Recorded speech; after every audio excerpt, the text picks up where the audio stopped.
tonight we have Carl Weiss, photographers from the Western Hills of Connecticut, here to join us. Took a long journey. I wanted to tell you about a few of our upcoming events. We have one more showing of Going Attractions, the film. It's called Going Attractions, the definitive story of the American Drive-In movie. And we're going to be showing that this Wednesday at 6 p.m. For the last showing. So it's a fantastic film. Here. So if you can make it, it's very well done. It's produced by April Wright. Very well done. We are also going to be having mystery author Neil Sanders coming on Monday, June 22nd at 6 p.m. And he's going to be doing Gardening is Murder. And so that. And on July 13th, we'll have Bob Ryan, the sports writer, Boston Globe and beyond, who's written Scribe, My Life in Sports, and that will be at 6 p.m. and most likely here. So hopefully you can make that.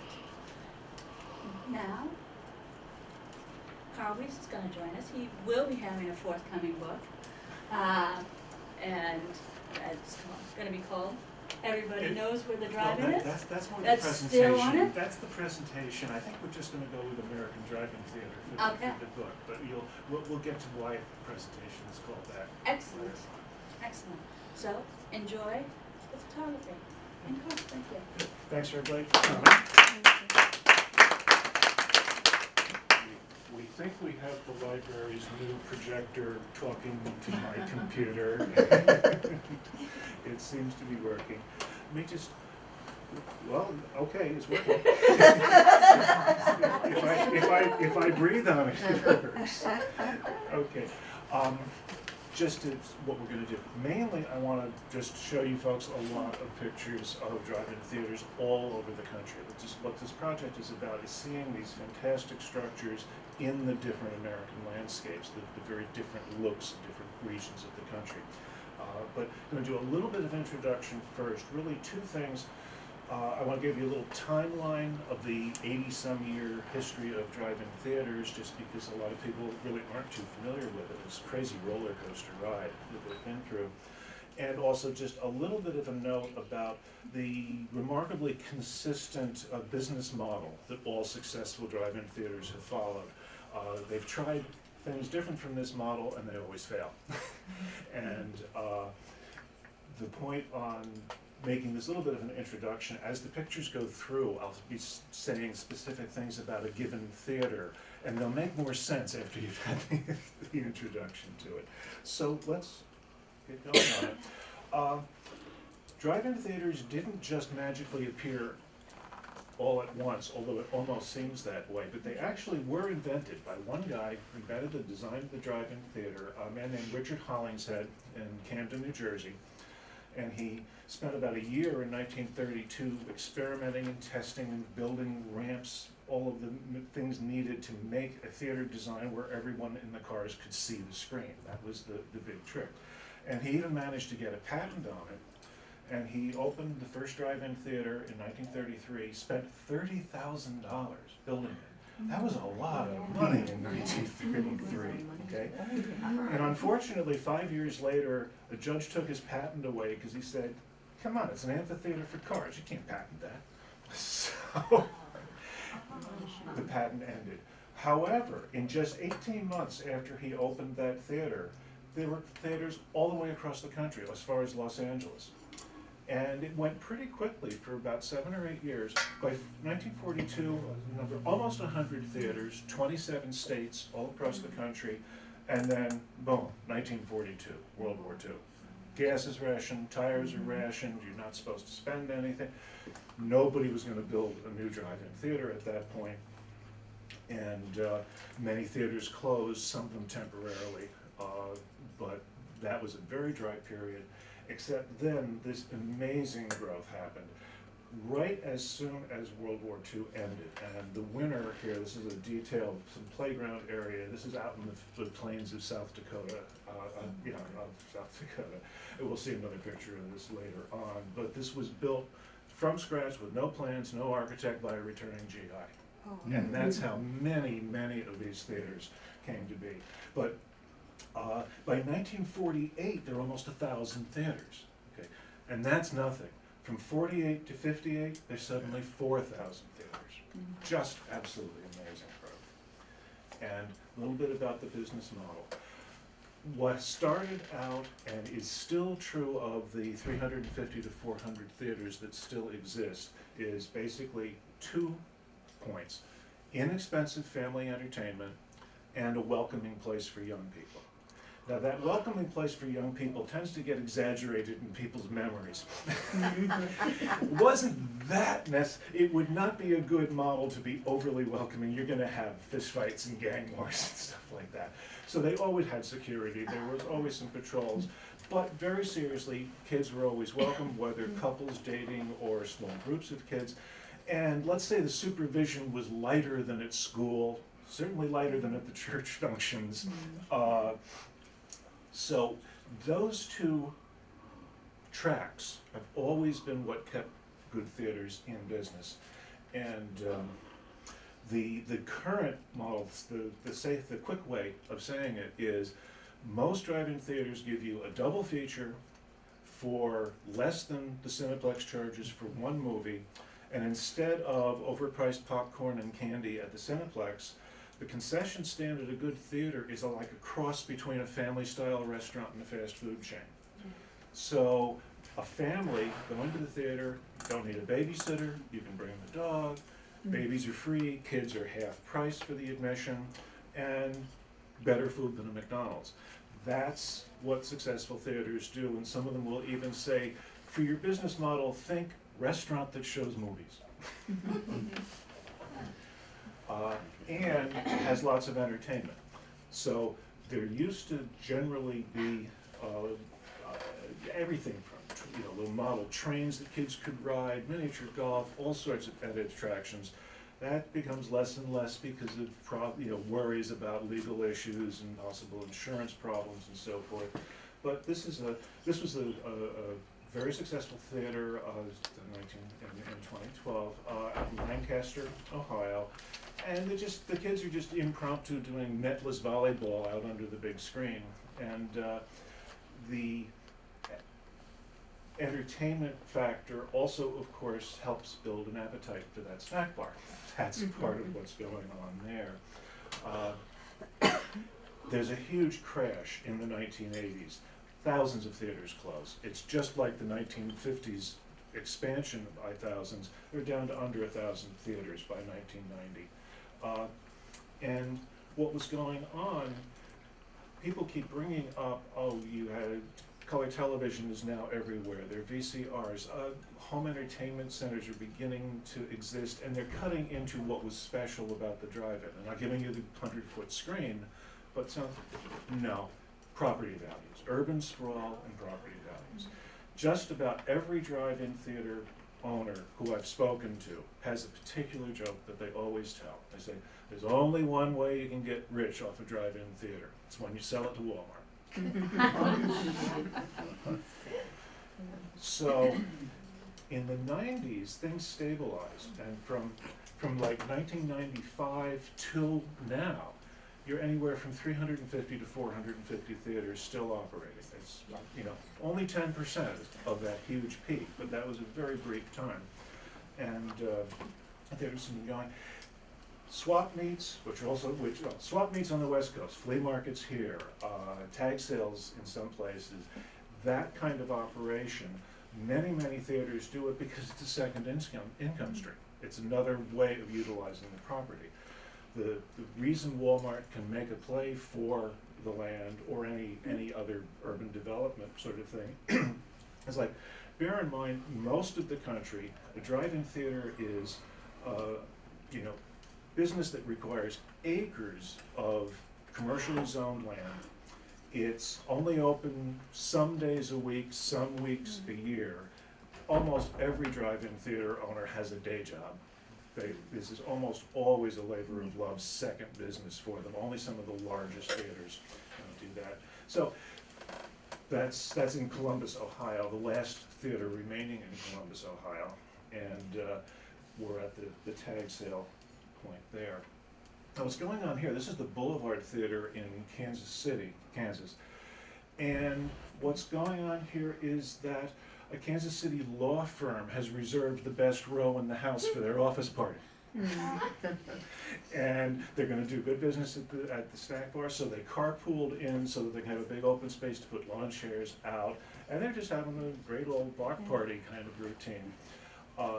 This theater also is very clever about like renting out for special events, so that like on a night that would be slow for regular business, they may have, you know, some organization having a special event at the place. Also, this was a very early theater to get digital projection, and the grandson of the owner, who is running day-to-day business at it, very clever guy, he immediately got a video camera and rigged up a setup up on the concession stand so that between features or before features, he can pan around the crowd, putting it all up on the screen like they do at sports stadiums. So something that they couldn't do with the older equipment. Now, speaking of digital projection, big threat other than the rising property values, the big thing that happened starting in 2011, and it was supposedly going to finish in 2012, everybody had to go to digital projection because the studios no longer ship movies on 35mm film. They ship it on these humongous capacity hard drives, and the projector that runs that hard drive costs $75,000 to $85,000 a piece. Plus another 15 or 20 at most theaters to rehab the projection facilities, because the stuff is, these machines are very picky about temperature, humidity, dust in particular. So you're looking at $100,000 per screen to make the conversion. The good news on that, which we'll get to pretty soon, I made a very large road trip in 2012, spurred on by that threat. A lot of theaters that I may get to in 2012 won't be there in 2013. Well, I'm delighted to find that a whole lot more than I thought are still here in 2015. And partly because the studios reneged on the speed at which they were going to phase out film. They kept issuing film in small quantities for theaters that hadn't converted right through 2014. Suddenly you had 3 years to try to come up with how you were going to finance the new screen. That was a lot more like it. And we'll talk about how some of the theaters got their financing as we move along. One thing too. So what happened to have me start spending part of the last 17 years photographing drive-in theaters? It's like all of my projects, it's because I took a picture of something. That picture. It was in 1998. It's an abandoned theater, northwestern Connecticut. I was off photographing other things, saw this. Not quite like this. It was in bad light in the afternoon, but I thought, oh, I think that's going to be good in morning light. And I went back a few days later with a good weather forecast and photographed it with my 8x10 camera, dawn. And a funny thing happened. I liked the picture, and I made a platinum print of it and put it in my sort of current or recent work 20-picture portfolio. And people just overreacted to it. It was like they were reacting like it was better than it really is. I said, well, okay, I know what's going on. They're reacting to the subject. They're reacting to what they remember of the drive-in theater. They're reacting to something resonant to that. But I didn't do anything with that except show people the print. A couple years later, photographing another project, I had the 8x10 along with me. I ran into this wonderful structure. It is right on the Ohio River near Gallipolis, Ohio, which is across the river from Point Pleasant, West Virginia. Theater was operational but off-season. And I got this, and this one also went into the portfolio. I said, I like this one too. And then what happened was this. The end of 2001, in December, photographing another different project. So this theater, again, came back in the morning and lucked out with this wonderful rising fog rolling around on the hills, and the sunrise is burning off in front, so I got this picture. And of course, this is 90 days after 9/11. That's what the legend on the marquee is about. The theater is alive. It's December in Pennsylvania. It's closed for the season. But while I was making this photograph, I knew nothing at all about drive-in theaters. I'm the right age, but I didn't grow up in the right place. I grew up in the New Jersey suburbs of New York City. We didn't have drive-in theaters, or very few. So they weren't part of my life. But I was looking at this and I said, I'm sure I've read that there were like thousands of these things at one point. So I wonder, what would happen? How many are still alive? How many are still out there? Are they still out there in the world? Are they scattered around the country still? Can I see this set of shapes, the white screen, the marquees there? Every theater is different, but they have these repeating elements that you know, that you recognize. You know you're approaching a drive-in theater on the Great Plains when you're 20 miles away. Wait a minute, what's that? So I started doing a little research and found out, well, yeah, there are about 400 theaters as of 2001. And I started researching online and finding out more and more about them, and then planning out itineraries for road trips to photograph them. So one more introductory slide, just really curious. Tina made these snaps a couple years ago. We went to a fill-in trip. This is the Fairleigh Theater in Vermont, not that far away from here. And this is on upper left. I'm setting up the 7x17-inch camera. And the next one, it's set up and ready to go. I probably focused it by now, and I'm just deciding if everything is the way I want to load the film holder into it. And the lower left, I'm doing some details with the digital camera, more informational pictures documenting things. And in that last one, I've moved the tripod to another position, and I'm making an 8x10 picture, different framing of the theater. But that's kind of how the work proceeds, and that's how full the little station wagon is for a weekend trip. For the 6-week trip in 2012, I couldn't carry a passenger because that seat was, and wheel well, were full. Everything was full. So anyway, let's start the show. We'll start in the northeast section of the country. There's a couple things about this. This is the port, which is near Williamsport, Pennsylvania. But it's not in Williamsport, it's in Linden, okay? Two first trips that I made chasing the theaters down, this drove me crazy. The theaters have a propensity to call themselves after a town, but not the podunk little town they're in. They name it after the town next door that's much bigger. It makes it hard to find them. Also, that crazy set of poles, it's pretty, but it's also absolutely functional. This is a 3-screen theater, and that's channeling the patrons to the right screen for the tickets that they've bought for the double feature that they're going to see. It's right around the corner from there, that steep hill you see behind the distant screen. This is the old Pennsylvania coal country, coal and oil country.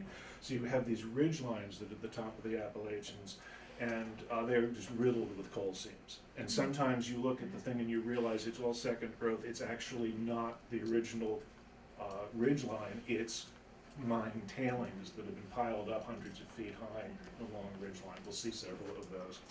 A cool thing here is I like the shot of the really lived-in theater. It's been totally restored about 10 years ago, and it made that expensive digital conversion for all 3 screens 2 years ago. So it's up and running, and nobody can get that picture yet. Yeah, they painted it. Fantastic structure. This is not too far away from there, Bath, New York. Again, there's probably lots of coal in those hills behind it. That is an immense screen. It's over 100 feet wide, all fully metal clad, completely enclosed, so there's storage inside and so forth. And an interesting point, it has a very primitive concession and projection stand. It's just a cinder block building. Sometimes you have a very primitive screen and a super elaborate, fanciful concession stand or marquee. Still in the same area, it's in Elmira, New York. And again, that's ridge has almost certainly been mined for coal in the past. And that one is up and going, it's fine. However, sad news one, wild structure, unique screen construction, this herringbone of metal. I've never seen one like that before. Notice again, of course, the second income stream with the flea market. Unfortunately, this was owned by a couple who had an in-town theater and this theater. It was going great. It was sitting next to the Department of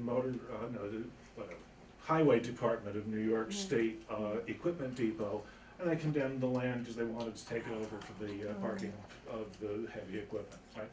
Theater was doing fine, and they stole it out from under them. Another three-screen theater, unusual layout. They have kind of a narrow lot, and so they've set the screens. Usually you try to set them up as a pinwheel kind of an operation. And I'll interject, there's a couple of reasons theaters want to have more than one screen. Is obviously you can appeal to different audiences with the different screens, with the features you put up, but also if you've only got one screen, you're only going to get two big movies on break during the entire season. On the break means at the same, at the immediate release. No one else has gotten it first in town. So to have half a dozen movies on break, you need three screens. So many theaters have that. And that theater, by the way, has the distinction of being the closest to New York City of any functioning theater. It's This one was the last remaining theater inside the city limits of Buffalo. And you can see the low-income housing is just coming right up under the screen. And sadly, that cloosed a month or two after I made this picture in 2007. So that one's gone. This one in Lockport is now the closest to Buffalo and Niagara Falls, and it's a very successful theater. It has lots of patronage. It's very busy. It's all up to date with the latest equipment and going strong. And in fact, I won't go into it now, but the owner of this theater is doing some strange, kind of wonderful fundraising efforts for other theaters, hoping to help them manage to make that conversion and stay in business. That one's not going to make it. This is just at the north end of Newburgh, so you're right near the Hudson River. However, I think that these were probably owned by the same people. This is about 100 miles northwest, up by the lakes. This is in Black River. That one has been totally restored, all new equipment, all up and running. And something we'll get to. The other half of the business model with the family entertainment and so forth is right near a military base. And it's also near the lakes, so you have some tourism. Thing is, obviously, military families are great for that business model. The other thing is, if you're in a vacation area, instead of having just the local patrons to come in, you've got new people every week, every weekend, whatever, and they're on vacation. Let's go to the movies. So a lot of the surviving theaters are in touristy places, which is kind of annoying when you're chasing them all down and going to too many tourist traps. There's another one that is, has been closed for a long time.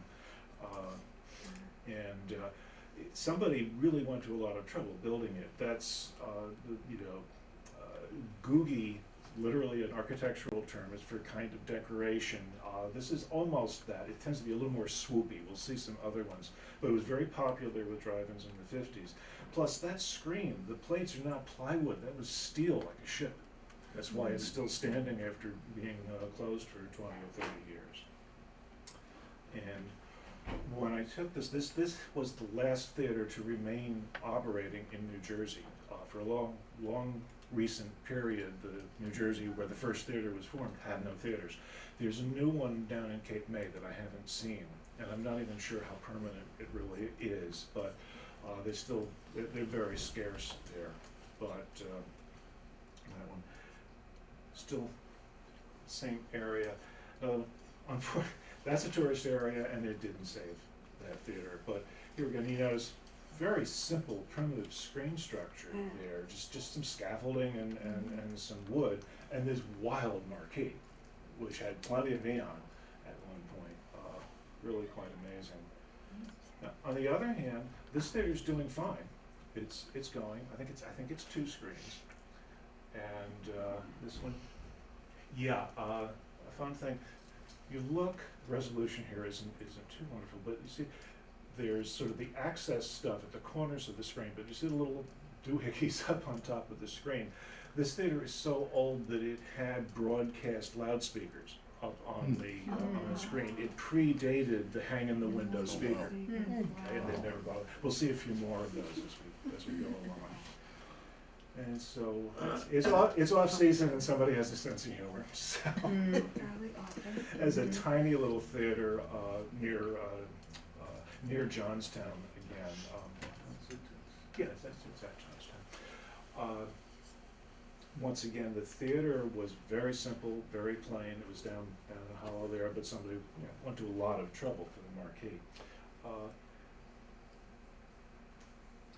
Here's another one, huge screen. That's another 100-footer or more, but nothing fancy, just open work stuff.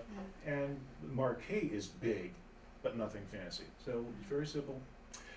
Something that when I talked to the owners, whether the place is elaborate or very simple, one of the interesting things is they don't tend to be movie people. They're showmen. What they want is to put on a show. What they want is a happy crowd.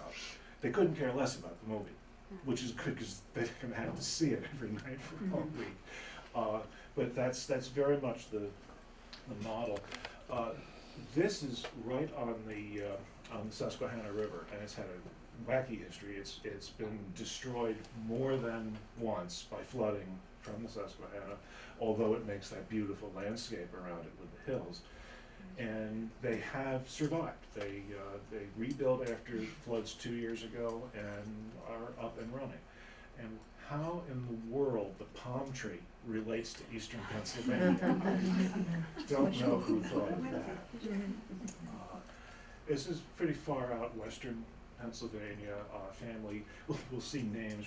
There are a lot of family drive-in theater. It's not just a business model. It's a very popular name, like Moonlight or Sunset. And once again, trying to help the income streams. Just like sports stadiums often have a lot of advertising around the sides. Drive-ins do that quite frequently. Very unusual to have billboards on the back of the screen tower, but that's what they're doing there. Another Pennsylvania theater. This is again in that old coal country, but something to look for here. Notice the tilt of the screen. That's actually very functional. What's going on is in a properly designed theater, obviously you have those arcs for parking, semicircular ramps. If you draw a perpendicular line from the screen, from the center of the screen, straight out, which will be going down because of that tilt, that line should hit halfway back in the field. That way the light is going to the cars, not out off into the sky. So you maximize the picture. It also helps if it rains. It shelters it a little bit. Still in Pennsylvania, the naming convention again, Super 322, well, it's on Route 322. That happens a lot. 99, I know of 3 different 99Ws in different states. That should be familiar to some of you. This is my assistant Roy here held the camera down in a strong wind on one blustery Monday morning when I put the film in it and made the picture. But this is the Wellfleet, and here's a point: property values and the tourist thing in balance. How in the world do you keep a theater open on Cape Cod? It's expensive, right? Well, but it's also got well-heeled tourists turning over for a long season every week, and the theater is there to take the kids to. So they're doing okay. They're surviving. This one isn't. Out Central Connecticut. Carl, they also made a deal. They wanted to build a multiplex, and the town said, yes, you can build a multiplex if you keep the drive-in functional. Great, so they that's kind of perfect. guaranteed it. Yeah, that's perfect. And I've hit similar arrangements. Yeah, in other places. Thanks, Ray. That's great. And this I have not been able to find any history on this or even really a name for it, but it was 2 screens and it was immense. It had to hold 1,500 cars before it got grown up. This was a really big theater.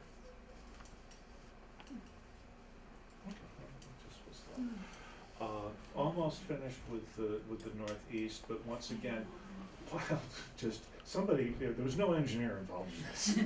They just put it up.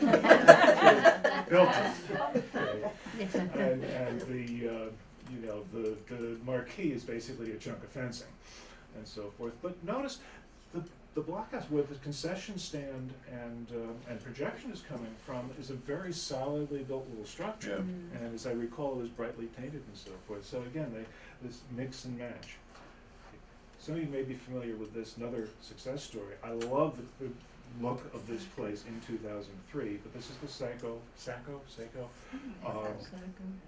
in Maine. It has been much restored and is up and running and off to the races for the 2015 season. It's doing just fine. And that's what I was shooting with the 8x10 and that little set of snapshots that we were that we showed earlier. That's the Fairleigh Theater, and it's one of 3 or 4 theaters I know of that has a motel at the back of the lot, and every room has a great big picture window to look out at the movie screen. and sound, of course. This, Like HBO. this is way northern Vermont, Lancaster. You're getting pretty close to Canada. I'm sorry, yes, thank you, New Hampshire. And this is a new build. This is only 6 or 7 years old. And again, the guy has a construction business and is running this on the side. He got some utility poles, welded up a steel frame, and bought a white plastic cover to put on it, and it's held up fine for 6 or 7 years. And they're struggling to find financing to get a digital projector. This is a pretty setting. It's right, the Connecticut River is right off to your left. This is in Bethel. It's between Bethel and Randolph, which again, notice, so it's called the Randall. Okay, the Randall. There is no town of Randall. There's a Randolph, and that's common too. We'll see that again. This one, the status is uncertain. They were renting. The original owner is still alive, still owns it. Has off and on had people contract to operate the theater for a season, and I don't know what its status is right now. I have a question before Sure. we move on. The posts that are up, and there were a couple previously too, are those still from when they would mount the speakers? Is that what the? Yes. Okay. Yeah. Almost every place has converted to short-range FM broadcast. So you have a boombox or your car stereo system to listen on. Although some theaters maintain a full field of speakers. I'll mention a couple, because a lot of people are very nostalgic about it, and they want that speaker, even though it doesn't sound good. So a lot of theaters will have maybe 2 front rows of functioning speakers, plus their FM broadcast. Okay, we're going to move to the south. This was there in 2003. And the 83-year-old original owner and builder of the place was still alive and well. I had a long talk with him, learned a lot of things about some differences with the southern theaters. First thing you notice here, he's used the holler, the natural amphitheater, instead of putting the screen high and ramping the field, he's just terraced out flats in the steeply rising land, and everyone has a great sight line looking out to the theater, out to the screen. This is the back of the screen, it's the back of the screen tower, fully enclosed, very, very elaborate, decorated. He told me he just used a large compass and string before he put the metal up to lay out the star and painted it all by himself, installed it up there, kind of like you, Roy. And and he told me that all of the posts that he built it with were cypress, which is rot resistant. It's like redwood, and it's all in perfect condition stuff. One of those closest to this twin theater, it is the closest functioning drive-in to Washington D.C. And they do bring clientele out from there. Now, speaking of elaborate, this is way out in the country. This is at the far southern tail of Virginia. You're right at the Tennessee border. not far from West Virginia too. But this immense marquee. You look over and left there, that the tower is also very elaborate. Big sign, lots of neon, all fully enclosed. And by the way, they usually have storage space in there, but there are some that people live in. And this is, Some people live? Yeah. Is that what you just said? yeah. Yeah, Oh, wow. The two brothers who own and operate this drive-in theater and the large family restaurant diner type operation that I'm standing on the roof of with my 8x10 to make this photograph grew up in the screen. It's a 7-room house under there, and the boys actually, there's 3 levels behind the screen of living space that the kids actually grew up in. So they literally grew up in the theater. Here's the same theater. This is from the back of the field. And the reason you were having cars lining up, everything else, that family entertainment thing, they got Scooby-Doo on the break. So it's never been seen anywhere else. It's the first release. Every kid in the county wants to go to they don't want to go and see that in Clarksburg at one of the regular theaters. They want to go to the drive-in. So there were 20-year-old Suburbans and brand new BMWs, and it was everybody. Come on, transfer, there we go. Crazy one. And you see the West Virginia setting, a very steep hillside behind it.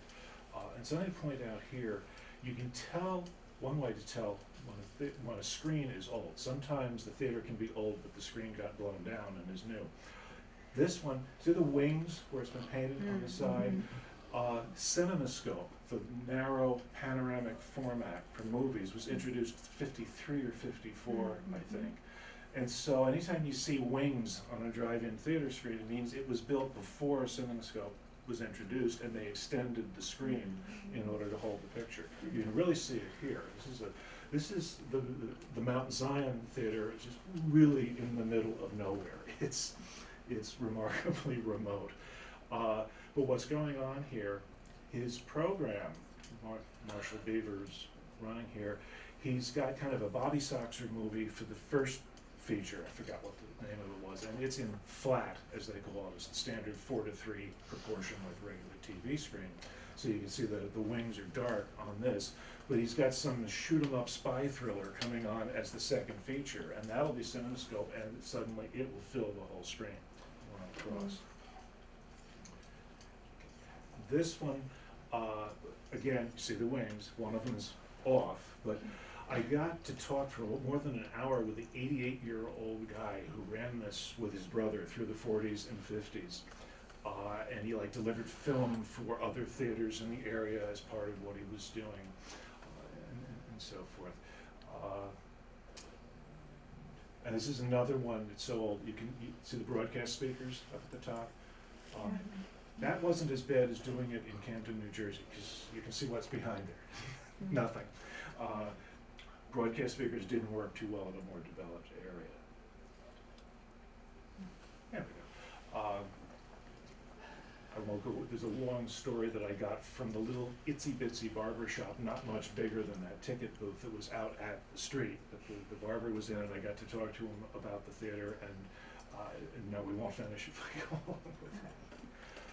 This is another one. This is Grafton, West Virginia. It's built in a hollow. Notice the farmer taking in his hay up the right there. The way that is set up, they never bothered to put in the radio broadcast, because if you just turn on the whole field of speakers, the whole place just resonates. It's a natural amphitheater. The sound just floats up. When I was making some pictures later in the evening, you could walk behind the fence out in the street and hear the whole soundtrack of the movie. And they've also, it was either 6 or 7 times that the screen had been blown down. They just put it back up again. And moving on to Alabama, here again, no architect on this, but it's functional, it's up and running. Naming conventions, here we go, 411, it's on Route 411. Here we go to, this is only about 20 minutes away.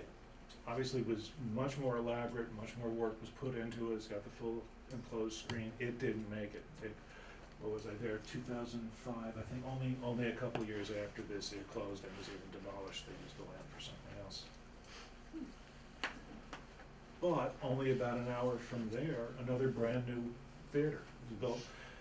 I think it was only 2 or 3 years old in 2005. It's a 2-screen, and you see the very southern-looking tree line in there, different from our New England ones. Okay, here we go. That's got to be one of the prettiest screen towers I've ever run into. It's in Eden, North Carolina, and just last week I did some internet searches and found that it's been proudly announced that the Eden has put in digital projection and new bathrooms.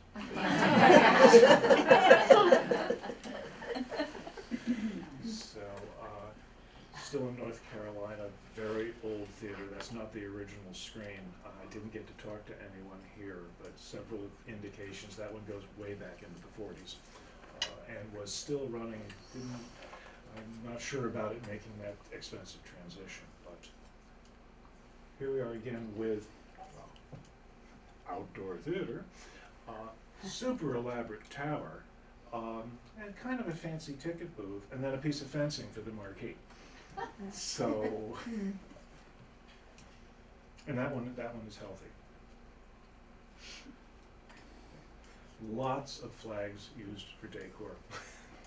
Lots of decorative flags at the theaters. Again, that's a new screen, probably lost an old one to damage. That's a Selby screen. There is nobody manufactured theaters. There were no chains that were cookie cutter like a McDonald's or a Burger King. There were a few chain ownerships, but not very many. But Selby sort of modified billboard technology to come up with a suitable mass-produced drive-in theater screen. So it's, when you lose your screen to a windstorm, generally it gets replaced with one of these Selbys because it's the most affordable possibility. Now we got a real marquee and a really wonderful tower, all fully enclosed. The state line in question is Tennessee and Virginia, but actually those mountains are taking you on the Blue Ridge into North Carolina. So it's right in that in that spot. Excuse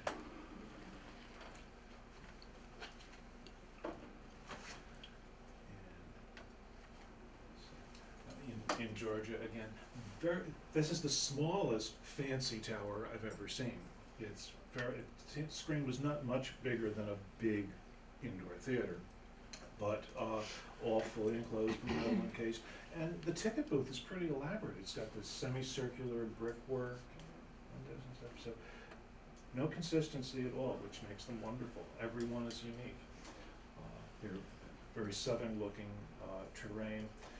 Here I got to speak with the grandson of the original owner, who no longer owns it, but in fact does some publicity for the current owners, and showing me some of the history about this one.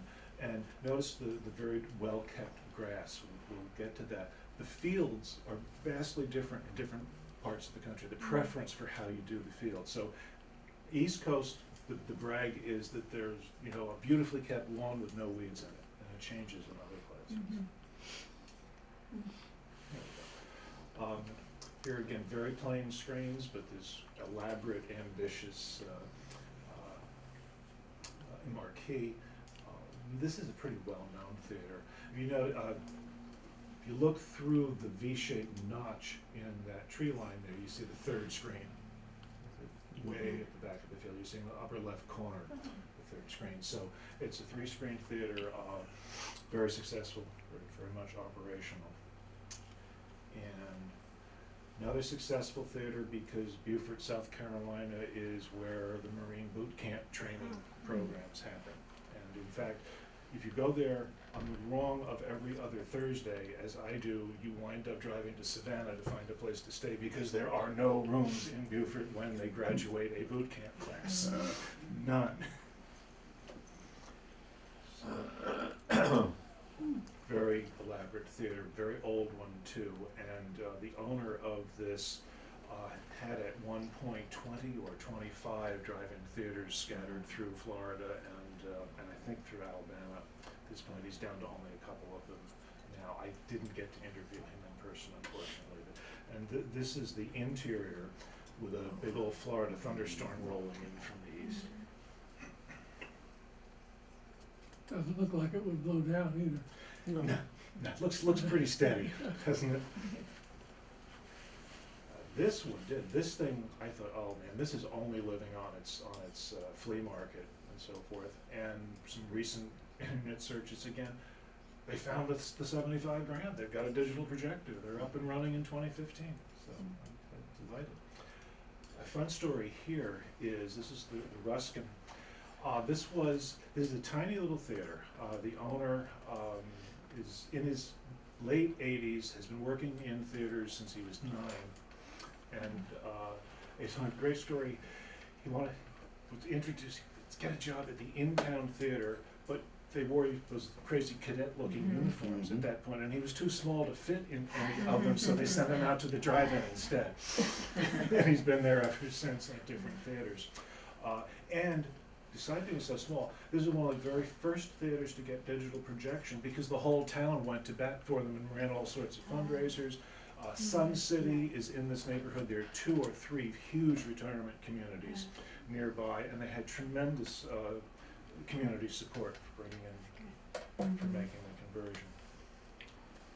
Okay, get out to the Midwestern states, see a little different landscape going on. Another old theater, again, the owner, who's in his 60s, is the son of the original builder. Some fun stories about having to move that giant marquee and how they managed to do it. Once again, the marquee was just built freehand. There was no real designer going on. The screen is a replacement for one that fell down. Again, it's a Selby. Another one of my favorite theaters. This, naming conventions again, okay. The theater is halfway between Van Wert and Delphos. Okay? And it's more than just a fun thing. Point is, by being halfway between the 2 towns, out in the farm fields, the land's cheaper, the property taxes are cheaper, and he can draw patrons from both towns because it's only a 15-minute drive from either one. Where he'd do much worse if he were right on the outskirts of one of the towns. So there's some clever marketing going on there as well. How about making a second screen from a semi-trailer with some 2-foot plywood planking? People come and watch. And okay, we've got a real marquee coming up here. Now, why it's called the Dixie in Vandalia, Ohio, I don't know. But it's one hell of a marquee.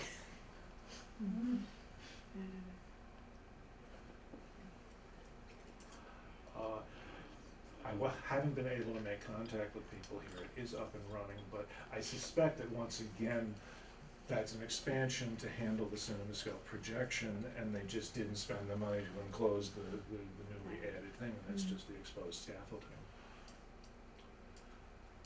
Another monster marquee, and naming conventions again. Of course, it's the 1324 outside of Wabash. It's at the intersection of routes 13 and 24. And the field is immense. It looks like this. It's a single screen theater, something like 700 or 800 car capacity. So, remember, entertainment before the show to build up an appetite is always a good idea. So, it's only one of those. And this is a fun success story. In 2002, when I photographed this, a couple had just managed to buy the theater. It had been out of service for quite some time. They managed to buy it and were slowly, getting pictures up on the screen and starting to restore it. And the fascinating thing with this was that he had a couple decades of experience in theaters, hardtop and drive-in. She had managed fast food restaurants and family-style restaurant chains. That combination made them bankable. A local bank that wanted to see the theater survive said, well, if she can run the concession stand, which is where the profit comes from, and if he can bring in the patrons, because they don't make any money on the double feature for the ticket price. They may keep $1 of that. All the profit comes from the concession stand. So in order to have the theater survive, you've got to have a popular concession stand.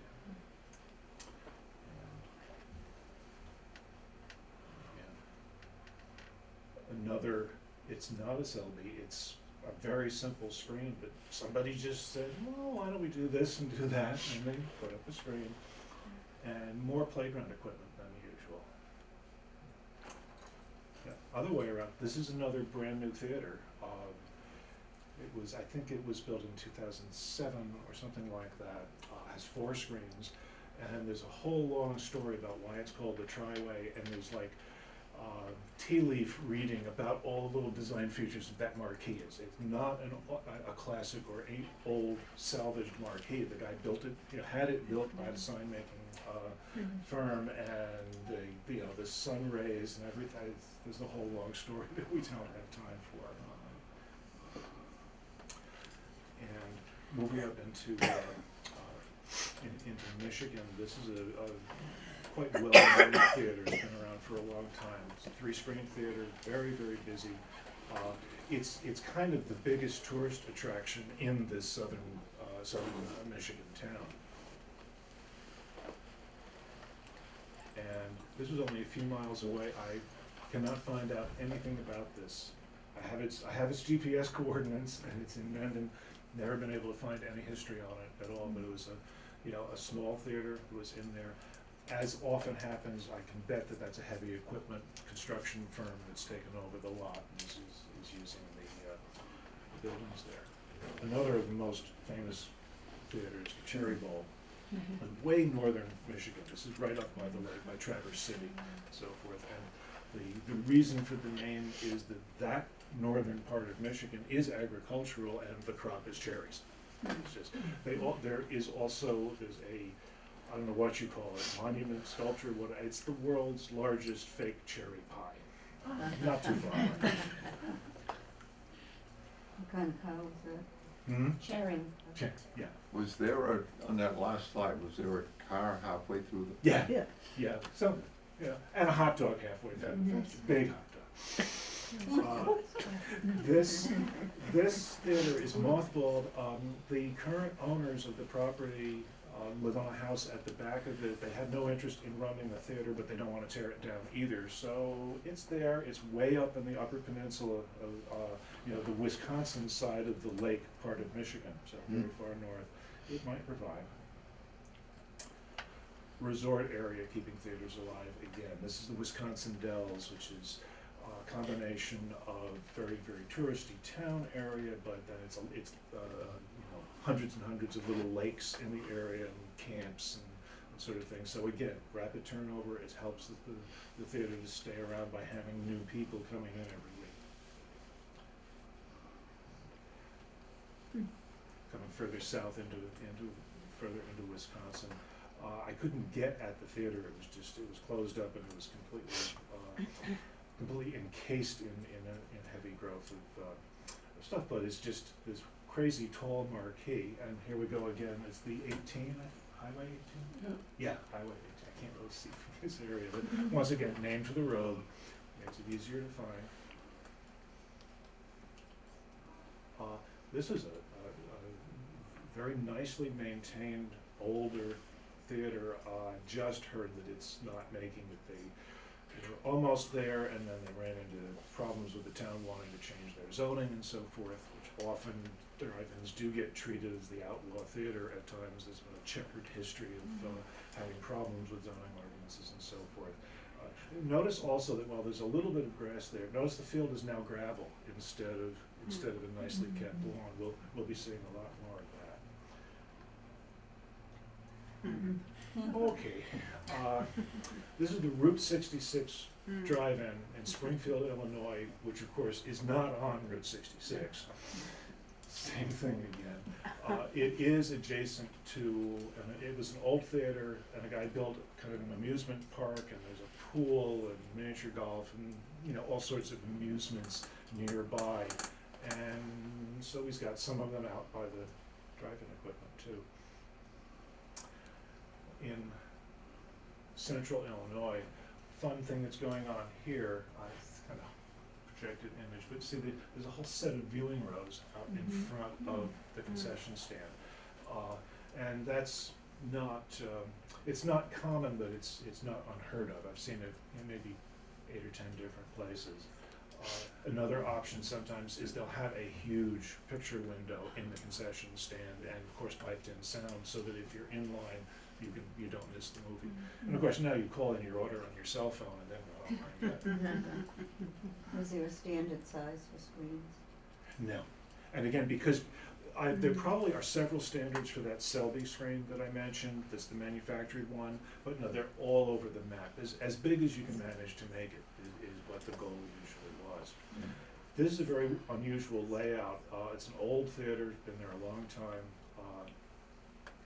Once again, the current owner grew up there, had been working there with his father since he was 6 or 7 years old, and he's my age, so it's been there a long time. And when they put in the second screen, they couldn't do the usual thing of placing them back to back or in a pinwheel sort of a thing. And so if we get to it later in the question and answer, somebody remind me about what can go wrong with having that screen configuration.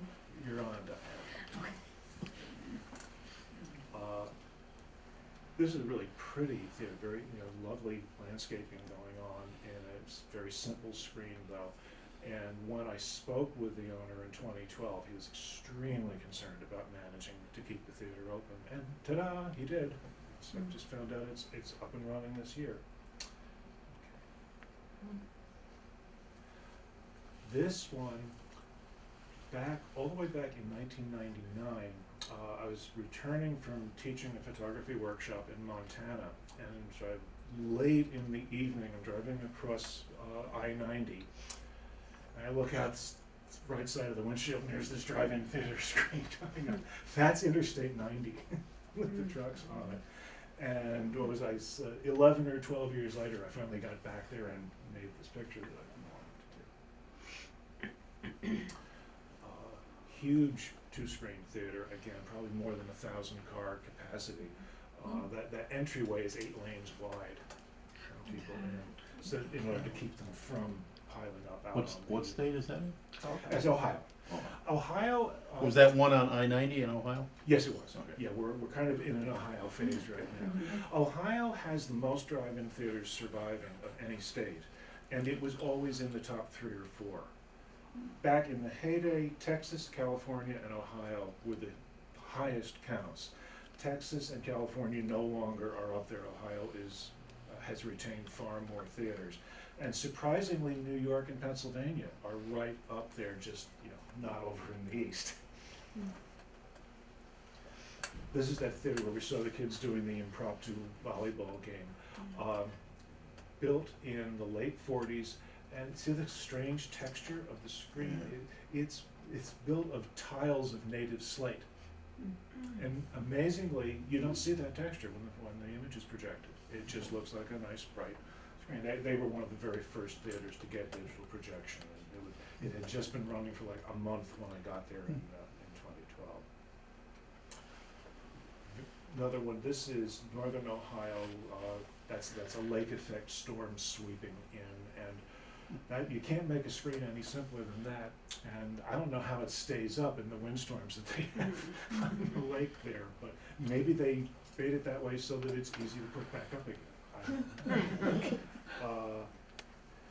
Okay, this is the winner. Remember we saw that screen with the basketball hoop in front of it at the beginning, I was talking about the playgrounds. Well, I got there 2002. It's 109 degrees, and there's this spry-looking, skinny old man walking around the field picking up a little bit of litter and so forth. So I go over and talk to him, and so I asked him how long he'd had the theater. And he said, since I built it in 1950. I just got out of the service, and I didn't want to go to work on my old man's farm, or any other farm. They were turning people away at the theater in town. They didn't have enough seats for them, so I said, well, hell, I'm going to build me a drive-in theater. No plans, no engineers, no architects. He just free-handed it. He said he's had to put the screen back up half a dozen times. He just puts more guy wires on it. Amazingly, this is Winter is not a big town. This is maybe 10 miles to the west, just so the outskirts of town. On the other side was another drive-in theater. It was successful. It was dead as of 2002. Another construction company had bought it and was using the lot. Hadn't yet salvage the screen. And I mean, this is very rural southern South Dakota, but of course maybe there's not a lot of other entertainment to deal with too. But not only that, but coming east down the highway, there's this really elaborate theater. Both of those are very simple. This one fully enclosed screen, lots of light barriers. Notice again the big broadcast speakers, so it's an oldie. It goes back to maybe 45 or 46. But those three theaters were along this rural highway, at most 45 minutes apart, from one end to the other. So very high density of theaters. This is another South Dakota.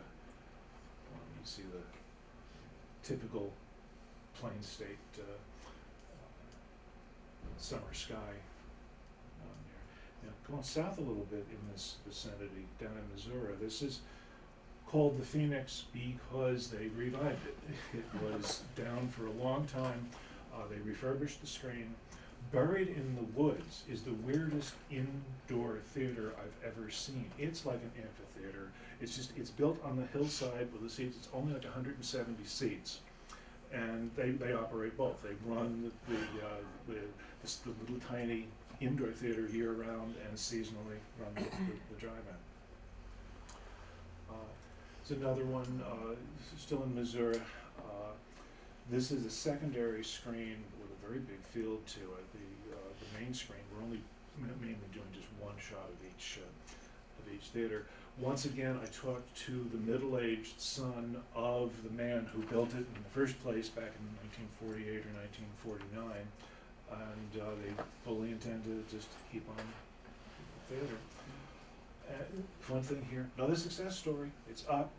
When I spoke with the owner in 2012, he was extremely worried, and the way he put it, I ran into a number of people who figured this one out. He's also a school bus driver. So the hours are perfect. There's no conflict. You can hold both jobs. And the way he put it was, he said, I really want to stop driving the school bus, but I want to keep the theater open. And the good news is I recently found out that he's done that. There we go. This is another, within the field of people who are enthusiasts about drive-in theaters, this is a very well-known one. Again, very old. The wife of the original builder and owner is still alive. I had a fun talk with her 3 years ago when I was out there. And this one, the in-town theater in Lamar and this are now, they haven't transferred ownership of this yet, but a historical society now owns the in-town theater and is managing this theater, and I assume it is in the works for it to transfer over to them, and they'll have both of those theaters and be keeping them going. Another one that you have to wonder what movie is going to show the view to the road. Couple more from this area. This is really unusual. This is within the city limits of Kansas City, Missouri, and it's a 5 or 6 screen theater, and you have the elaborate entryway and a pretty, the marquee up there with the I-70, named after the road again. But it seems to be going strong, and so far has managed not to be forced out by developers. This is where that law firm is having its office party in the evening, and the show is just beginning at this point. They ever find the solution for mosquito control? No, not really. That's one reason that there aren't more southern theaters, is that you say, oh, it's going to be nice and warm. They say, yeah, but you got the mosquitoes. This is a tiny theater, not enough room for 100 cars, and amazingly, in 2012, this guy Josh was running a pair of carbon arc projectors.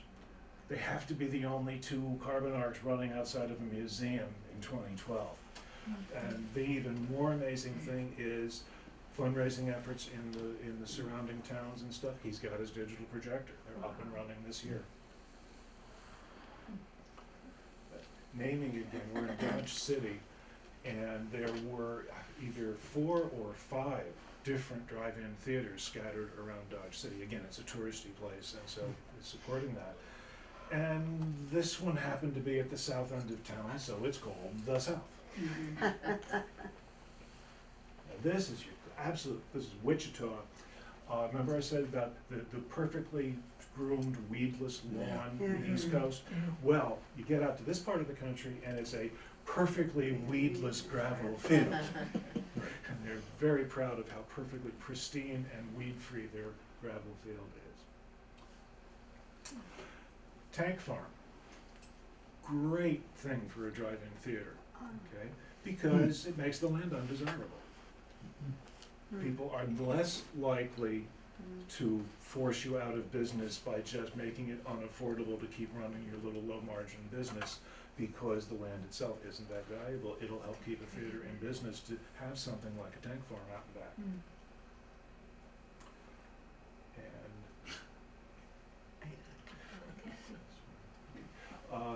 Yeah, sometimes. Some people say, but gee, you're dating the thing by letting the market, fine. That's fine with me. You get rather fancy screens out way out in the middle of nowhere in the Nebraska Sand Hills. Once again, the site was bought by a construction company. There was a nice house at the back of the field the family is living in, but they've got young kids. They're not going to deal with the hours of trying to operate the theater. But the screen and stuff, it could survive. They probably won't. Another Nebraska theater. Again, once again, that's not one of those manufactured Selby's. Somebody just thought it up. Notice again, they've got that tilt very correct coming back into the field. And how's this for a ticket booth cover?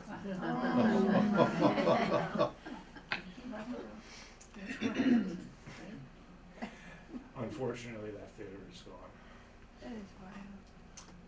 Okay, let's move west. This is a new build. It's probably the most expensive drive-in theater in the world. It's like $3 or $4 million brand new build, all the latest modern equipment. Just I think 2006 or 2007. Well, the trick here, it's in Midland, Texas. Old one. Okay. After I interviewed the manager here, it's not owner, the manager. There were no hotel rooms anywhere in Midland. I had to drive to Hobbs, New Mexico, find a place to stay, because there are no rooms because of the oil boom. It's just totally saturated. Yeah, but that's 3 years ago. And 3 years ago, now I could probably get a room if I went out now. Things have changed. Another fun success story. This is another one that the enthusiasts, you always, at drive-in theater enthusiast sites, you usually will see a picture of the Brazos. They were not doing well in 2012, but somehow or other it's come around and they are up and going. Naming again, I've forgotten now what they are, but the Sandell comes from combining the original owner's two daughters' first names. Oh, here's the owner here, so young for one of these people, independent, I guess 30, 35 years old, named Rhett Butler Burns. I guess his mom was into the movies. But on top of that, he told me that he got the playground equipment for free, which he's really proud of, because apparently there was some tragedy somewhere that it had been installed previously and people claimed that the stuff was haunted and anything. So he said, well, hell, I just don't tell my patrons that. Well, I'll take free playground equipment. So old Rhett had his playground stuff. Guthrie, Oklahoma is a small town surrounded by absolutely nothing. And this gorgeous structure that somebody put up in the late 40s, beautifully built, not like any other you've ever seen. Notice again, it's been expanded for scope. Somebody just free-handed this. Maybe a local architect or engineer might have had something to do with it, but quite possibly not. Now, this is a marquee. Oklahoma City. Unfortunately, the neon was not functional when I was there, because I certainly would have stayed till evening to chase it down, but that wasn't going to happen. And they got hit by that tornado, is it 2 years ago? That Oklahoma City was Oh, really yeah. clobbered by a tornado. Was that mine? No. No, okay. Yeah. Hey, I'm using the iPhone as the remote to run the projector. It works over the library's Wi-Fi system. So I get the presenter's view on the phone, so I know what's coming up. It's kind of fun. Anyway, they were badly damaged. Last I heard, they were managing to restore, so I think the Winchester is still in business. Now here, Ray told me that it's a damn shame I only own the surface rights to this place, because if I owned the mineral rights, I wouldn't be worrying about the digital projector. Yeah. He has managed the conversion, which I'm happy to say, but he says they take an awful lot of oil out of there. He just wished he owned a little bit deeper rights. What's the cost to digital, Tank? by the way? The projectors are anywhere from $75,000 to $100,000, and you have to modify the facility to make it safe for them. They have to have excellent climate control and dust control. And you need one for each screen if you've got multiple screens. So if you've got a 3-screen theater, you're looking at $250,000 or more. Notice tank farming. Now, rural Texas is also in the middle of nowhere. I can't think there's much pressure on the land development, but it still doesn't hurt to have this thing that you're not going to put a housing development next to the tank farm. Yeah. Boop. There we go. Another new build, and I just last week found out that there is a second Stars and Stripes about 300 miles to the east, still Texas, of course. This was built 2005, something like that. 3-screen theater, all modern stuff. Nothing particularly fancy about it. The Stars and Stripes comes from a paint scheme in the concession stand. But they've opened a second Stars and Stripes theater, and so they must be doing well with this one. When they buy a movie, do they own it after that? No, absolutely not. It's just a certain period of time? You lease it for a certain number of shows, and the studio and the distributor take essentially all of the ticket price when you're doing a double feature for only $7 or $9. That's again, the concession has to make all the profit. And it's returned. You basically now, you used to work up these multiple reels of film. Now you take the hard drives that contain your double feature and all of your other fun stuff that you put up on screen, and you work on a laptop computer, direct the computer in the big projector to set up your show. And Josh at the place in Kansas City said that he ran the show from his vacation in Hawaii on his laptop.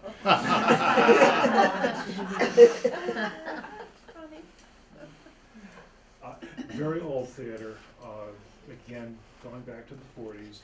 And there's a family that owned 12 or so theaters. I found this out from the manager at the Midland, and I didn't get to talk to these folks, but they still have 2 or 3 operating theaters, and I think a couple of in-town theaters in the area. And this contrast to that Midland theater that cost multiple millions of dollars, this was, the guy actually has published bragging about how inexpensively he managed to build a 3-screen drive-in theater around the year 2000. Probably a third or even a quarter of the price of the cost of that theater in Midland. But you can see movies on it. That's the Apache. Love this place. Globe, Arizona, which is pretty much over the near side, the eastern side of the state, but getting into the mountains. Notice again, full gravel field. Yeah. And even though it was up and going there, but very well tended. There are no weeds there. Of course, that's the middle of the desert too, so the weeds aren't that hard to keep down. One of my favorites. We start the West Coast with the skyline of Barstow. When I said I went, oh, what if they're everywhere? And I started looking at things online. One of the first things I ran into was a snapshot of this theater online, not from this position, but close enough that I said, okay, I think I can visualize what I might find from that theater, and it was a real incentive to keep searching for them, finding the others. It's up and going. 29 Palms, like the thing in Springfield, Illinois, it's like it's an amusement center. There's a riding stable. There's amusement arcade sorts of things, a whole complex of stuff, and as I recall, 2 movie screens as well. And a tank farm guarding the motor view. This is way down in the Imperial Valley. A grain elevator that was about the same height that I drove past on the way in here, about the same height as those tanks, had a big black mark about halfway up labeled sea level. Okay,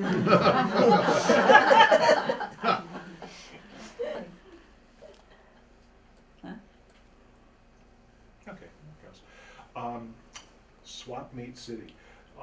This is the South Bay at Imperial Beach. We're 2 miles, just exactly 2 miles from the Mexico border. Enormous swap meet. They call them swap meets out there. Parking lot was full. The entire field in the main screen was just, there were hundreds of separate booths. And I was fascinated. I spent a couple of hours doing color photographs of all the activity there, and I never heard a word of English the entire time. Remember? Grass in the east, well-tended, weedless gravel in the middle, waving fields of asphalt. Almost all the California theaters have these carefully bermed, ramped asphalt. This is a beautiful one. Right in Metro LA. It's in Riverside. There are 2 operational theaters in Riverside, which is, LA, it's all contiguous. And actually 4 still operating in the area. This one, owned by the same people, now the Mission Tiki. In the 50s, this tiki decoration theme was very big, very, very crazy thing. The weird thing here is the Mission, because it's on Mission Boulevard, is an old theater. It's like 6 or 7 screens. You see that sort of circular octagonal? That thing projects out to all the different screens. And it's been there since the late 40s, but it wasn't tiki back then. They just remodeled it and put in all the tiki stuff about 10 years ago. Still Metro Los Angeles. This one is only swap meet now, no longer showing movies, but you can see it was a very elaborate, not just the marquee, but the screen tower, 2 screen towers. Somebody spent a lot putting that together. No longer going. This one in City of Industries, the weirdest town name. Again, it's part of Greater LA. There was a swap meet going on in the daytime here, and they've got 4 or 5 screens, and it's another very old theater. Now, this one was mothballed in 2012. No, but once again, that's not a Selby screen. It's huge. That's got to be 110 or 120 feet across on the screen, and not to any known plan. They just built it. Here again, San Luis Obispo is a vacation tourist type of area, so once again we've got that going. This theater is going. I love the little palms. And same thing again, kind of the tourist routine. This next one, this is Reds, Crescent City. Crescent City is the absolute upper left corner of California, but it's adjacent to one of the 3 big redwood stands. So again, lots of people coming through to look at the big trees, and including me, I stopped on the way up to look. And so it's, very simple, nothing fancy about it, but it's showing pictures. Here again, I don't have any trouble believing the sign that that's the largest theater screen in Oregon. again, you can see that it predated the scope projection. It's been expanded to make the panoramic format. That's another unusual one in Oregon. If you can think of Portland as having, you know, a megalopolis to it, this is right in the middle of it. This is the industrial and shopping commercial districts that just completely envelop this theater, but somehow it's hanging on, and named for Route 99W. This is heading way up into Washington. This Shelton is, again, what I loved about this, remember the surrounding evergreen trees in our New England theaters? Here we go. Look at how different the evergreens are. They're, you know, it's a whole different look to the land and to the trees that are surrounding it. And if you get out to the divided highway at the bottom of the driveway and look up that way, it's a clear shot right up to Mount Olympia. And heading up, this is Bremerton, so we're really moving north. We're above the main city here. And again, I had never been to the Pacific Northwest before, so I just love seeing forests that are so different from the New England forests that I'm used to, even though they're the evergreen trees. We have one more, like the one in Kannapolis, Kansas. This is a minuscule theater, long name to it. I'll let you guys read it from there. I can't really see it. Fewer than 100 cars can fit. Son of the original 1947 builder, owner of it, is operating it now, along with some other businesses. And the guy in Bremerton told me a little story on this. Move a little bit faster. He told me this theater is owned just by real estate speculators. They don't care a damn about movies, but what they're doing is using the existing theater as a real estate placeholder. They hire people to run the theater to manage just enough cash flow to cover their carrying expenses for the taxes and whatever financing they have on it, just waiting for the land to appreciate so that they can sell the land. They did not buy digital projectors. It's being demolished. Do you have to have digital? Do you have to have digital? Yeah, they're not distributing film anymore. They just don't, you can only receive movies on hard drives. And you don't have any old from before? They don't, No one will come. nobody has? We can talk about that in the questions thing too, that's off the model. This is just a weird place, that sky. We're just south of Walla Walla, Washington, so you're the far eastern Oregon, Washington thing, which is, it's agricultural land, which, like Central California, it's an irrigated desert. It's absolute desert. The only reason they can grow anything is irrigation. And there's so much water being used that you get these crazy storm effects coming through, but visually wonderful. And noticing a bit of advertising, Pepsi survived. Okay, our last section, Mountain States. This is the Silver Bow Twin, about 10 miles outside of Butte, Montana, with the Rocky Mountains out behind it. And Holly Hansen keeps her horse in a corral behind the smaller screen. And Mark Hansen had built this around 73, put it here scavenging a whole lot of parts from his father's drive-in in a place called Deer Lake, about 50 miles away, that got too populated and were unable to keep the theater going. So we kind of recycled a lot of the equipment and a lot of the actual structures to build this theater. This is one that's been overrun. Sheridan, remember we talked about Midland? This is shale fracking city. This is, I've looked at satellite imagery of this. Now, the town is gone, much less the theater. It's just, it's all the oil gone. It's really a destroyed territory.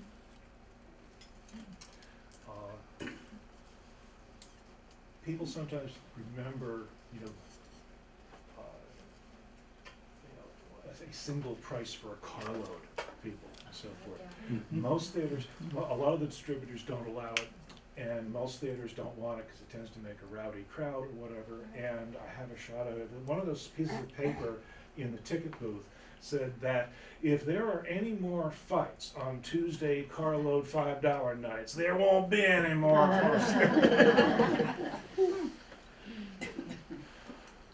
Fabulous structure. This is in Cody, Wyoming. Unfortunately, it's gone. A new theater in Billings, Montana salvaged some of the stuff like that elaborate sign on it, but the tower itself, which was just fantastic, is gone.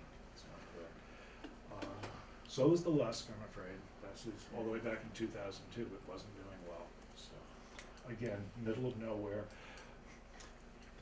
Having really, really low carrying costs doesn't help if you don't have enough people living near enough to come to the movies. So that becomes another trade-off. Okay, Driggs, Idaho. Yes, that's a giant artificial potato on the back of Old Murphy. That's their mascot. And yeah, it's another irrigated desert, and it is just nothing but potato fields for miles and miles around. And occasionally this bunker-like thing that's the semi-buried storage cellars that they keep the potatoes in. And here's kind of a contrast thing. The woman who owns this, her father built it.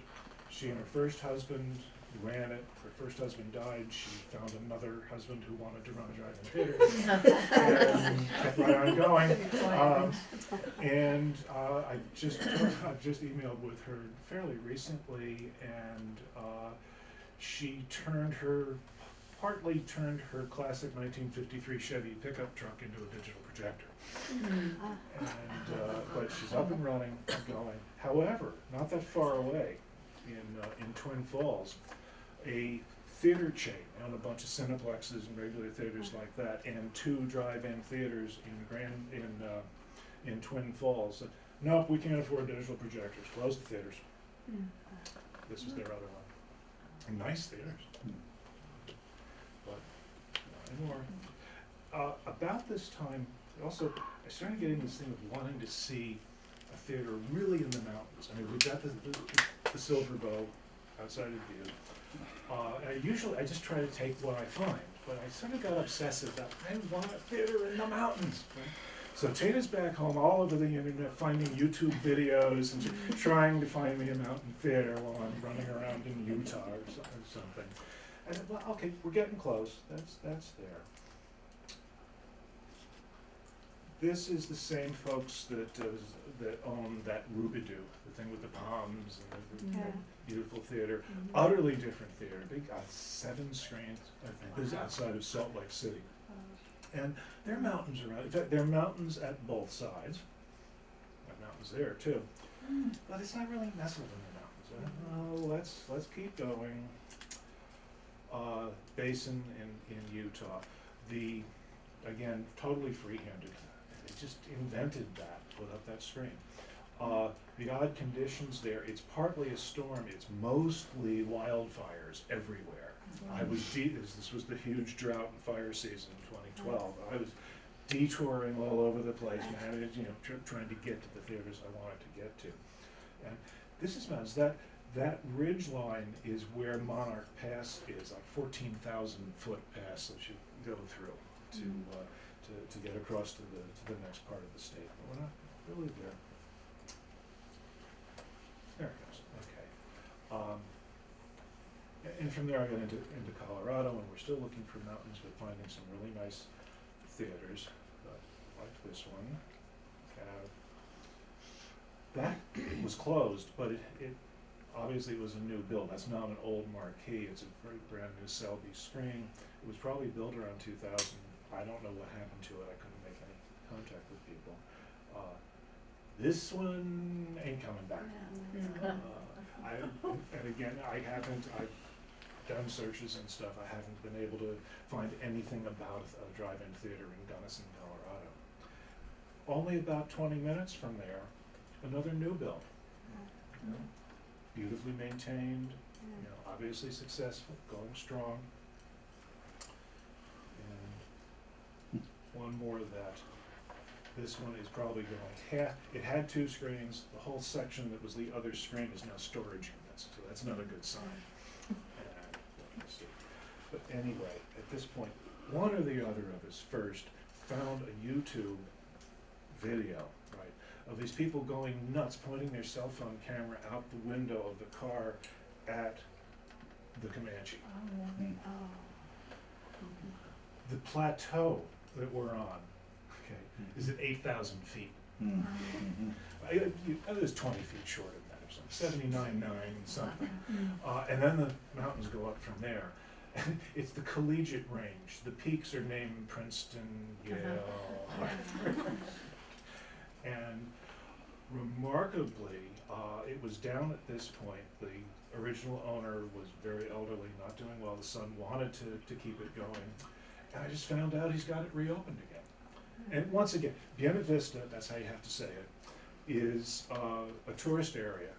Most expensive hotel room I had on this whole 6-week trip. Oh, and it wasn't a very nice place. But there again, that's bringing in the exchange of customers and new patrons all the time.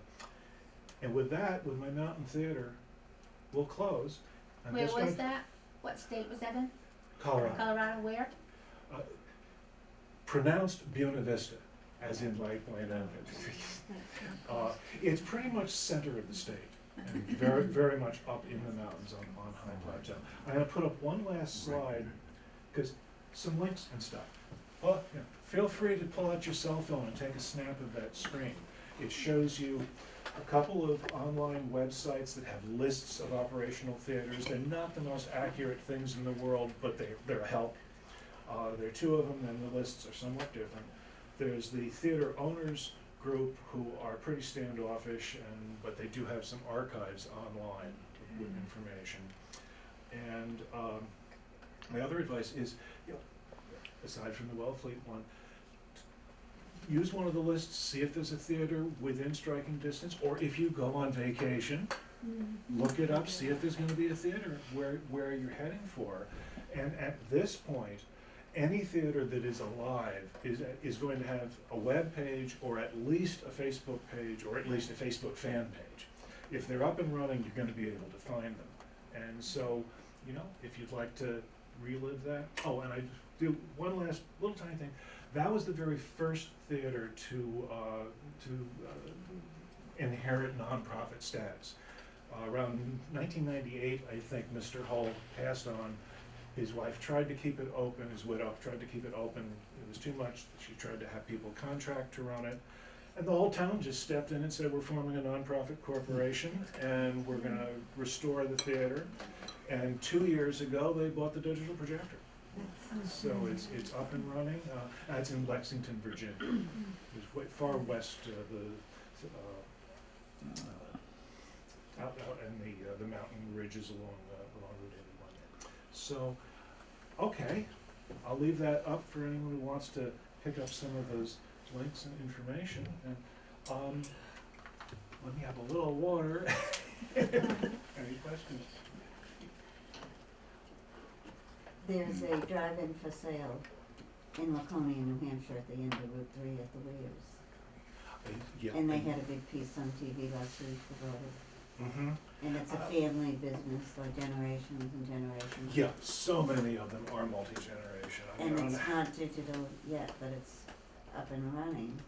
And this year Yeah, they're selling. this is the make or break year. And like I said, the reason I've been pleasantly surprised to see more theaters converting is because they didn't pull the plug at the beginning of 2013. They let it go for another year and a half.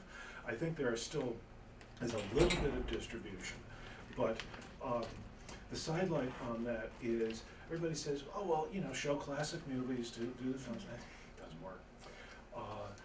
Many owners have said, people come and say, hey, have a James Dean festival, have a this or that. Everyone loves the idea, and they say, oh, that's really great, and they don't come. What does work is a Mustang rally. Have a drivers club, car club all come in for a get together, things like that. So they do try to come up with special events, kinds of things. You had a question. I wondered how you went about your project, if you just showed up at these places, or if you contacted them I ahead of time? tried to get in touch when I could and say, On the 2012 trip, I was a lot more successful getting hold of people because internet, Facebook, you know. In 2002, I made advance contact with some, not that many, and you know, not. I'd go in and photograph it even if nobody was there.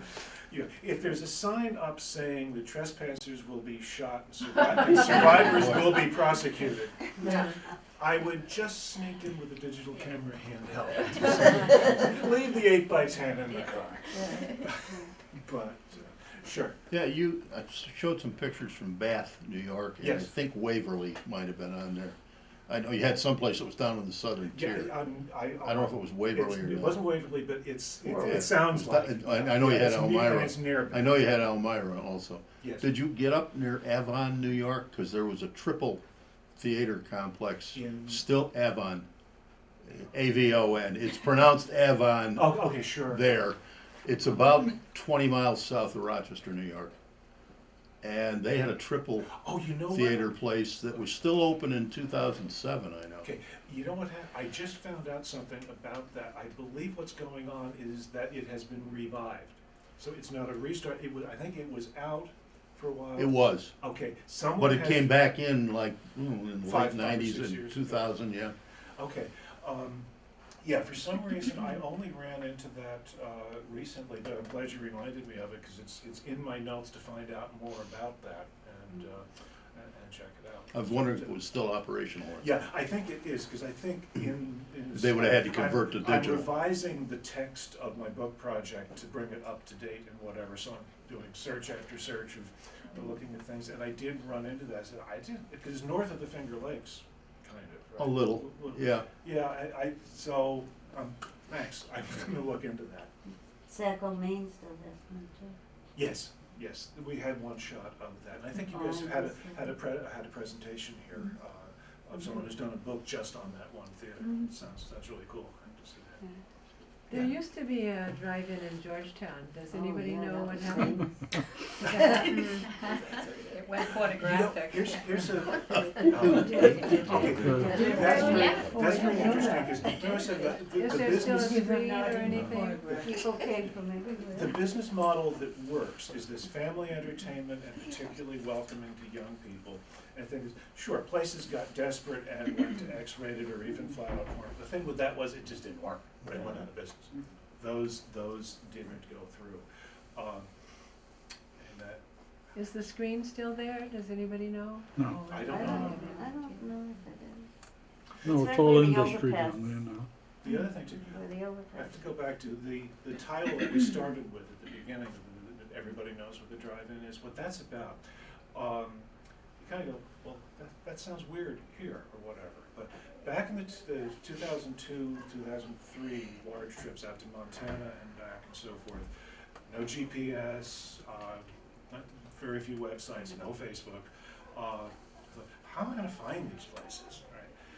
And the interesting thing was, if the theater exists, and you find, if you have heard that there's probably an existing theater in Blue Ridge, Georgia, okay, just find Blue Ridge, Georgia, pull into the first convenience store, gas station, realtor, anything, and ask, and then, oh, it's da-da-da-da. Everybody knows where the drive-in is, if it still exists. That little Sandhill theater that I said was out in the middle of nowhere near Alliance, Nebraska. I found that I hadn't gotten it from research. I was in Chadron, Nebraska, up on Route 2. And I go to an auto parts store to get wiper blades, 'cause the desert had totally destroyed my little East Coast wiper blades.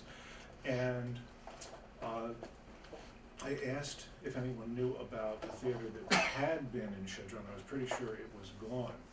And right when I asked that, the older look guy who owned the place just sort of pushes the kid who sold me the wiper blades out of the way and says, "Oh, our drive-in theater." Well, this kid wouldn't know about it. At that point, this 65-year-old woman walks in with a very old alternator, slaps it on the counter and says, "Oh, our drive-in was so." And I found in lots and lots of places, people didn't say the drive-in, they said our drive-in. It was like it's the high school football team. It's this very possessive thing. It's not some business owned by that guy at the side of town. It's our community property. People constantly refer to them that way and still do in places where the theaters still exist. Well, the whole venue allowed for a lot of socialization. Oh, that sure. you couldn't get today in a theater. Exactly, and, you know, so for the families, it's you could bring the baby, so you don't Yeah. get for a babysitter, you can bring the dog, most Yeah. places, they don't mind as long as it's well behaved. Yeah.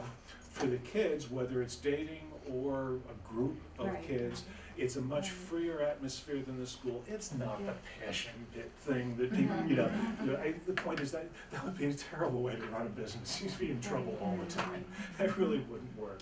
But it's much looser, much freer than you know, a church social or the school dance or something like that. That's So just that's fancy. always been part of it all. For the, no, you had said about upgrading to digital. There's a theater in Mendon, which is about an hour and 15 minutes from here. They do a lot Oh, of I forgot nostalgia Mendon. films. So does that mean they have to have both the digital and the old film, or do they get them They're from the theaters in the they're car? probably remastering by now. It would be not. It would be physically very difficult to keep both because they're massive pieces of equipment, and you need a porthole to send it out through. So I don't think I've seen What does any place that retains. remastering means? What, taking the old reels and putting them on digitalized? Taking a Yeah. good print putting and it- digitizing, Yeah. so like scanning a still picture. Can I ask you on the reels, what's the life expectancy of the reels? Well, Oh, that's a good question. It's. I mean, does it have one? Do they Oh, have- yeah, they wear out. Yeah. And it depends on how carefully they're treated, because they get a lot of handling, they have to be rewound. For the past 20 or 25 years, you didn't do one reel at a time. You had a big, I should have a picture of this, it's two horizontal platters that are like this Right, wide, right. and you splice all of the 7 reels that you get for a long feature into one giant pancake, Okay. which Yeah. then runs through the projector and coils up on the other pancake, and then you send it back again for the next show. And after your last showing, you have to break all of that down And back then to the pack small it. reels and put it back in That's shipping labor bags. intensive. And so that was the way they ran for a long time. But now basically that, they're sending out these massive hard drives Right. with foam filling in the old film boxes. Okay, wow. Did you wanna talk about the kind of slanted screen? Thank you, You yeah. want- Remember the one where they had a narrow wedge-shaped lot, and so instead of putting the screens that way with a house in the middle, they had them staggered like that. Yeah. Okay, well, the owner, son of the original builder, told me that the very first double feature that they showed, and this is very typical for the theaters, is to have, if you have a double feature, you'll have like a really kid-friendly first feature, and then a more mature second feature. Kids are asleep by now. Yeah. And, so that's a strategy. But they'll also have very different movies on the different screens to attract a different audience segment. Anyway, they had the kids' movie showing on the nearer screen, which when you could sit in the lot there, if you just look out the side window, you saw the other screen, which was showing a Sean Connery action movie that started with a rape scene. Yeah. And he had to get on the PA and apologize profusely and promise it would never happen again. So anyway, you never know what might sneak up on you. There was also, She used to be able to see the it. It was movie only theater that was the Octagon. I don't know if it's the same, I think they talked about it in the, Going Attractions film. Oh, probably the Mission TV. I think. She probably does cover that. She's LA based, and that's a big theater out there. I don't know if it's the same where, it does project onto various screens. Right. I think, did you see any more besides that one? Oh, yeah, that's Yeah. like the Silver Bow Twin, the two screens are 180 degrees, and there's a projector out the front and a projector out at the back, and the second floor over the concession stand. And the Pike, that very first one there that we That's see, tough. that has just a concrete blockhouse, but it has ports, and they're double ports because it goes back to when you had a pair of carbon arc projectors.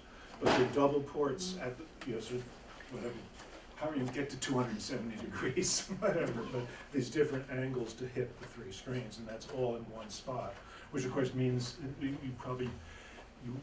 once you went to platters, instead of the dual carbon arcs, you could probably have one projectionist and do the three screens. With the carbon arcs, you always have to have one, because he's sitting there literally watching for a visual cue to come up on the screen to light up the second projector, start it spinning, and have it take over. So that was a real art. There was a couple of your photos that they were kind of action shots that showed the headlights. Or taillights or whatever. Yeah. Yeah, well, if you're using like a 7x17" camera, and it's stopped down to f/64 so that you'll have some depth of field, basically when you start an evening exposure, you say, okay, I think I'll give this one cup of coffee. and always wear a hat so that if it looks like one of the car's headlights is about to actually come crashing into the lens, you can cover it so that you don't fog out that picture, and once he's out of the way, okay, let the exposure continue. But yeah, they would be 5-10 minute exposures. I love the pictures with the cars in the park.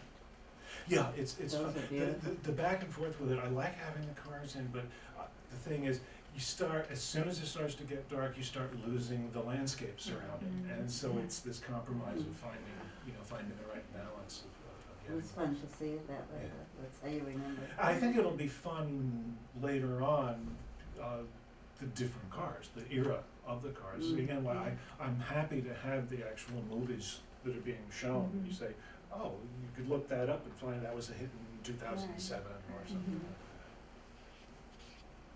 That's fantastic. So they don't need projectionists anymore, there's nobody up in the booth, they just press a button and the movie goes? There has to be somebody there to deal with a desperate situation. There has to be someone who knows the system. But yeah, I mean, I was even surprised when Brian at the Boulevard said that he actually ran the show and did some modifications from his Hawaii hotel room on a laptop, just communicating directly to the hard drive in the monster computer. I was in a theater a few weeks ago and we had a storm and it just went black. We could still hear the audio, but there was no picture. And everybody sat there for a while because didn't seem to be anybody there that. If you're in a Cineplex, they don't have anybody in each That's what I'm booth. saying. So with the digital, yes, it's definitely that way. Yeah. There might be one person controlling them, Right. and if he doesn't notice that whatever screen 7 has gone out, Right. and he may not be able to bring that picture back by himself either. That may be a call to the No, that was manufacturer. the whole theater, every, all 4 or 6 All the theaters, they all went out. Oh, okay, so that was a major strike. Right, yeah. I'm surprised the audio was still running, but I don't know. As with We- that one, we I don't wondered know that that. I'm too. not an expert on the digital projectors. I haven't studied that up. We that thought it was the much. movie at first, it was something going on we weren't supposed to see. It's a blackout scene. My niece was at the movies and the movie never went on, and she was the only one in the theater. And when she went out to the man, he said, I didn't know anybody. Was that in Salisbury? I think it was. Yeah, I had the same thing happen. Really? Yeah, mine was Salisbury too. So did they play it for her? Yeah. they did. Good for them. He said, oh, I'm so sorry, I didn't know anybody had come to the movie. Used Well, to be that there had to be at I least 10. don't quite understand what the 2 screens, because I never saw one. But what about the audio from the other movie? It didn't clash with the movie? Well, because you're in a car and you're listening on your stereo. Well, see, I'm not, Yeah. The progression was the broadcast speakers, which were terrible, just boom, and neighbors didn't like that. Yeah. Okay. Then came in the little RCA speakers that hang on the window. As soon as radio technology got far enough along and miniaturized, it switched over to Oh, first okay. short range AM and then short range FM, which is better fidelity. And so you use a boombox or your car stereo, you just tune it to, you know, as you get your ticket, for whichever screen you're going to, it'll say tune to 98.6. You just set your car radio to 98.6 and there's your soundtrack. And your car stereo is probably a pretty good sound system. Out of the Silver Bow Twin, Mark Hansen, I was up in the projection booth with him, and he was showing me some of the old style real projection, not digitally yet, some of his equipment. But he also said that he had this wonderful, he was very happy with the sound quality for his FM broadcast. But he maintained like 3 rows, I think, at the main screen of old speakers. And he said, you know, these big old boys come in with that pickup truck with a $10,000 sound system in it, and don't they pull right up to those speakers and put them on the window? I said, they're nuts.